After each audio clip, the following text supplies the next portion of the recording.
About a month ago, I was watching ABC2. Oh, such a good channel. Never any shit on that. And it was a comedy gala with all of these no-name comedians that you've never seen before in your life, but it was basically just the greatest of inner city Melbourne unite. Actually, not the greatest in inner city Melbourne even, just the people we know and we personally like.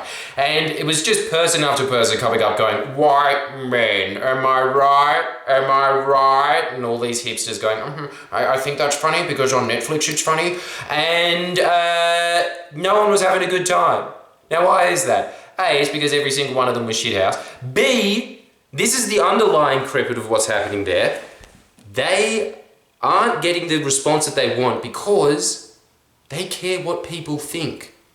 That is not what a comedian's supposed to do. A comedian is supposed to go up and say, here's what I think. That's what separates the good from the mediocre. It's why Dave Chappelle is so successful. It's why Bill Burr is so successful. You know that feeling you get of, shame what we're all thinking. A lot of people aren't thinking that. Maybe 12% of the population is thinking that. I know from experience. I am a political satirist. Do you have any idea how much hate mail I get? Shut the fuck up, Kate Moss, going, I'm such a victim of trolling. I'm so hot. And now people are being mean to me. What's the matter? I'm supposed to just be like a tubic angel and everyone go, my entire life. No, Kate Moss, welcome to the internet, motherfucker! This is all you get on the net, is a constant barrage of death threats, hatred. I wish not only you, but your entire family line was out so you never even existed. Really harsh shit. This is what it's not. Look, if you can't stand the heat, get out of the kitchen, baby. Especially in my scenario, like I reckon I've got it worse than most, obviously, because, alright, I'm talking about politics. One of the things you shouldn't talk about at the dinner table, what are the other ones? Probably shouldn't talk about poo-poo, should you? But sometimes babies do, and everyone goes, until they're about 5, and then they're like, get your room! So, instantly 50% of the population hates me because they're just going to be like, what a communist! He supports a centrist party in a very capitalist economy, commie. So that's half of them gone. Then there's another 10% that are just going to go, he's got an annoying voice, which can't argue with that. Then there's going to be another 5% that are going to go, he's got a wonky eye, I can't tell if he's looking at me or not. Look, the people that actually are going to like someone like me are going to be extremely small, but they're going to be extremely devoted because I'm actually telling it like it is in their eyes. I'm talking about an experience that they felt as well because I felt it. That's why I've got authority to talk about it and it emanates, and that's why I can talk about it with such passion and conviction because I actually fucking think it. This is the difference between most comedians. They don't think about what they're saying. They just go, oh, is this what's acceptable at the moment? Making fun of white people? Yeah, let's do that. I don't care. I find it funny when Dave Chappelle does it. I don't find it funny when it's you because you're an approval-seeking little bitch. This is not just in the comedy world. This is really prevalent in the entertainment world, but just in life in general. Think back to high school, right? You've definitely had this situation where the really cool guy that women wanted him and men wanted to be him, baby, yeah. Always wearing a leather jacket and smoking a bubble pipe. That was what was cool in high school. What was cool in yours? Sunglasses. What else do other cool people have? A yarmulke. I don't know. The point is that they were sitting there and they were just going, yeah man, Led Zeppelin, sickest band out, with the possible exception of Limp Bizkit. What did all the little pieces of shit, little yes men hobgoblins that are around him go, oh yeah, Led Zeppelin, Stairway to Heaven, I like Stairway to Heaven. Just these little Beavises going, Limp Bizkit, keep rolling, man. They were doing it, so they were trying to get approval off of that guy, as opposed to just going, yeah, okay, whatever, you like Led Zeppelin. You know who I really like? The Hooly Doolies. Someone like that, it doesn't matter. Nobody cares what band you like. If you're able to, when somebody looks back and you're like, I can't believe you like that, and you just go, yeah, people move on. What people look at, it's kind of like, it's the exact same thing that you notice when training a dog. You know how when they just drop the stick maybe midway between you and where you threw it? They're looking to see if you go, no, come over here and drop this stick, or if you're going to go, it's okay, Pookakins, I understand that you've got 4 legs and all of them are so tired after running for that. Ooh, here you go again. They're trying to see if you're a little bitch or not. That's what human beings are doing to each other all the time. That's what all mammals are doing. Now, I'm not saying that you should think about this constantly, but at least be aware of this principle that most people would rather die a real death than a social death. Think about it. Napoleon Bonaparte pointed this out. He wrote, I have discovered something incredible. Men will die for ribbons. Think about that.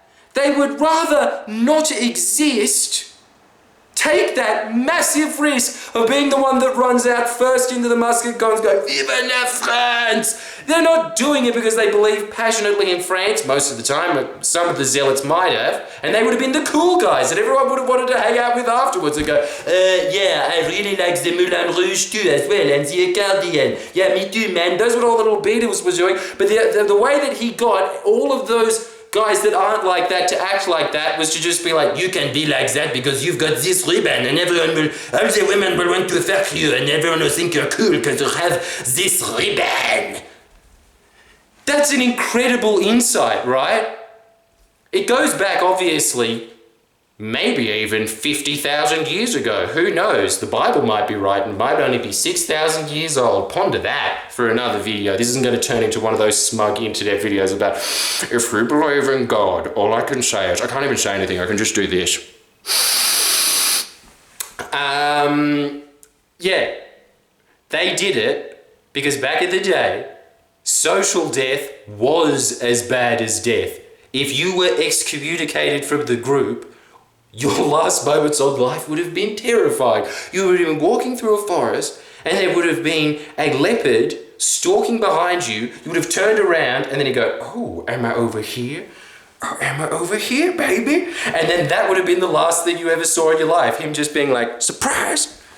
So, people have naturally, they've associated it, and it's a great evolutionary trait and speaks volumes about human beings and the process of evolution in general, that we see that as being as scary as a physical death, because back in the day it used to be a physical death, but now it's not a physical death anymore, and the tables have turned. The ones that are the weirdos that don't care what anyone thinks, they're the ones that are rewarded now.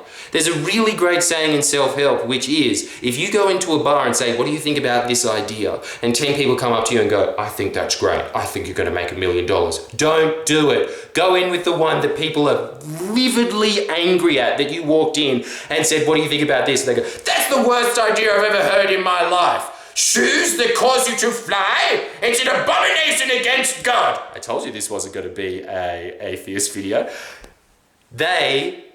That's the one, because it's making people angry because they're jealous that they didn't think of it first. So they try and shame you out of pursuing it. I experience this all the time, obviously, in my field of work. You just get so much hate, and that's why I really like doing it on one level as well. Not only the fact that I think that it's rewarding and it helps society in a good way, but on top of that, I really like that I'm constantly getting tooled about things, because it just makes me realize I'm still alive. Despite the fact that heaps of the insults that the people are always going, you used to be a male model, you're an idiot. Mad. I used to get paid for being good looking. Sick insult, dude. That one, or you're intellectually dishonest, or I wish you were dead. Doesn't matter what it is. I like when people are hurling insults at me. Look, at the comment section now is just going to be like, you've got 2 penises and one of them is constantly having sex with your anus, and both of your eyes sometimes just dawdle off, and then they peek at women, and then they come back, and then they ring the police and say that you were perving on them in the shower. They're just going to come up with weird insults to hurl at me. You know what? Keep them coming. I don't care. Bring it! There's 2 shows there that I've just taken my shirt off. But you want that kind of, maybe not to that extreme level, but you do want insults hurled at you to see if you're responding to them or not, and just being like, fuck off! Because most of them, 90% of them, I let fly. Sometimes you have to address them because it becomes such a big myth that you have to just be like, alright guys, because it's detracting from the message, but that's coming from a completely different place of fuck off, I'm not, which is what most people like. You can see it in comment sections constantly on YouTube, right? Someone just writes back something remotely mean to someone else and they're just like, yeah, well, eat a dick. I'm not saying I don't. I do it all the time. But to the amount of abuse that I get, it is infinitesimal, right? And it's because I'm aware of this principle, and I'm aware that human beings are constantly reacting to negative behavior to try and get themselves back in the group, right? But it's something that you should be thinking about at some point, because, again, I owe my career to going, nah, actually, you know what? I think this, I'm going to release that. It is exactly what I think. There is no strings about it. That is a massive reason why you can look at it, and the people that do like me, they like me way fucking more than they like the ABC, which is just like, we don't care whose toes we tread on. And by that, I mean, we care about everyone's toes we tread on. It's because it's insincere. It's really gross looking at those supplicating comedians going, is that what everyone thinks? Does everyone think that Australia's like a racist cesspool? Because that's what I've heard in the mainstream media, so I'm just going to keep saying it. They don't actually think that themselves. They're just perpetuating it, just like how people in North Korea, on a really minor level, obviously, but you know how people in North Korea, obviously they're going, he is so wise, our leader, and he can fly. They don't actually think that. They're just saying it because they're fucking scared. Obviously, that's a really extreme example. It's not to that level. But conversely, another extreme example. I've got a friend, he hangs out with hipsters all the time. You would imagine that if you said Heil Hitler to a bunch of fucking kids in Newtown, that they wouldn't lynch mob you, because none of them have the physical strength to do it. They're all extremely weak little pudges of jellyfish, but you would imagine that they'd just do this at you. And they did, but he just went back to their and now they're all like, oh, that's Jason. It's the same thing on the podcast. You know, you should listen to that. Mislav, constantly talking about how he thinks Trump is awesome. People come up to me all the time and they go, that Mislav, he's a mischievous character, isn't he? Oh my God, I can't believe he said that. He's just... But while they're paying him out, they're smiling. They like him. They like him because he's genuine. This is what will get you ahead in life, because 80% of where you go in life is going to be because of social interactions, right? If you are being disingenuous, no one is going to like you. At the very best, everyone's going to think, yeah, they're alright, and you just become fucking wallpaper. If you say what you think, sure, half of the people are going to hate you instantly, but half of the people will love you. Even if it's 12% of the people that love you. People that love you are going to help you get to where you want to go, right? People that think you're okay are not. I'll see you next week. Meditate on that. Don't meditate on it, just when you meditate and think about nothing. But you know, the old Marcus Aurelius way of just, deep complexion. Deeply contemplate that. I'll see you next week.